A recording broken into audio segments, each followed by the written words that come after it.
क्या वास्तव में हनुमान जी ने सूर्य को निगल लिया था?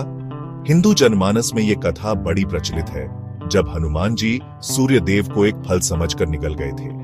कई लोग इस पर यह प्रश्न भी करते हैं कि ऐसा कैसे संभव है, कोई भला सूर्य को कैसे निगल सकता है। तो आइए आज इस लेख में इसी बारे में जानते हैं। सत्य तो यह है कि हनुमान जी ने कभी भी सूर्य को नहीं निगला था। मूल वाल्मीकि रामायण में कभी यह नहीं लिखा गया कि हनुमान जी ने सूर्य को निगल लिया। यदि किसी को ऐसा लगता है कि हनुमान जी द्वारा सूर्य को निगलने का प्रसंग रामचरितमानस का है, तो वो बात भी गलत है। मानस में तो बल्कि इस बात का कोई जिक्र ही नहीं है। हनुमान और सूर्य का जो प्रसंग है, वो वास्तव में वाल्मीकि रामायण में दिया गया है। रामायण के किष्किंधा कांड के सर्ग 66 में हनुमान जी के जन्म के बारे में बताया गया है। यह प्रसंग तब का है जब माता सीता की खोज में निकले वानर इस चिंता में थे कि समुद्र कौन लांघेगा। तब हनुमान जी का उत्साह बढ़ाने के लिए जांबवंत जी द्वारा उनके जन्म का वर्णन किया जाता है। इस सर्ग के केवल 3 श्लोकों से बात समझ में आ जाएगी। किष्किंधा कांड के सर्ग 66 के श्लोक 21, 22 और 23 से ही सारी बातें साफ हो जाती हैं। इसमें जांबवंत हनुमान से कहते हैं कि बचपन में वे सूर्य को फल समझकर खाने के लिए आसमान में उछले और 300 योजन तक पहुंच गए। तब इंद्र ने उन पर अपने वज्र से प्रहार किया। इसमें उनके द्वारा सूर्य को खाने की कोई बात ही नहीं है। अभ्युत्थितम ततः सूर्यम बालो दृष्ट्वा महावने फलम चेति जिघृक्षुस्त्वमुत्प्लुत्याभ्युत्पतो दिव्यम। 21 अर्थात बाल्यावस्था में एक विशाल वन के भीतर एक दिन उदित हुए सूर्य को देखकर तुमने समझा कि यह भी कोई फल है, अतः उसे लेने के लिए तुम सहसा आकाश में उछल पड़े। शतानि त्रीणि गत्वात् योजनानां महाकपे तेजसा तस्य निर्धूतो न विषादम गतस्ततः। 22 अर्थात महाकपे 300 योजन ऊंचे जाने के बाद सूर्य के तेज से आक्रांत होने पर भी तुम्हारे मन में खेद या चिंता नहीं हुई। त्वाम्प्युपगतम तूर्णमंत्रिक्षम महाकपे क्षिप्तमिंद्रेण ते वज्रं कोपाविष्टेन तेजसा। तेज अर्थात कपिप्रवर।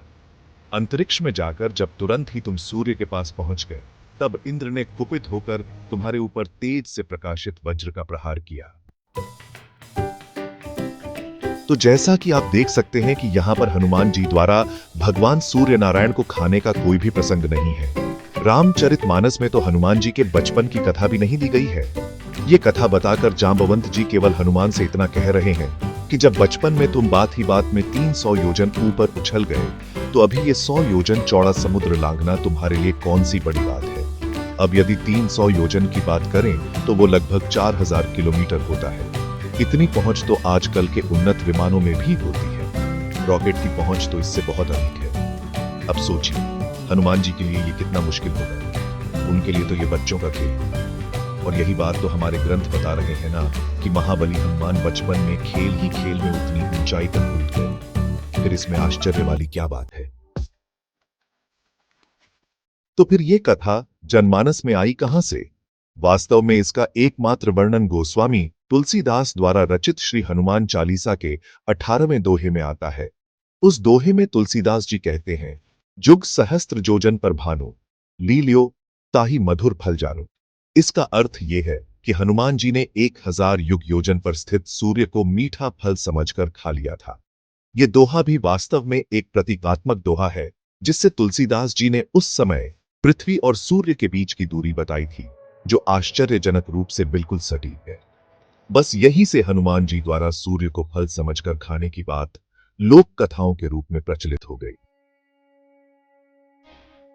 ऐसे कई लोग हैं जो हनुमान जी द्वारा सूर्य को निगलने की घटना को ये बोलकर सच बताने का प्रयास करते हैं कि हनुमान जी के पास अष्ट सिद्धि थी, जिसमें से के गरिमा थी, जिससे वे अपना शरीर विशाल बना सकते थे।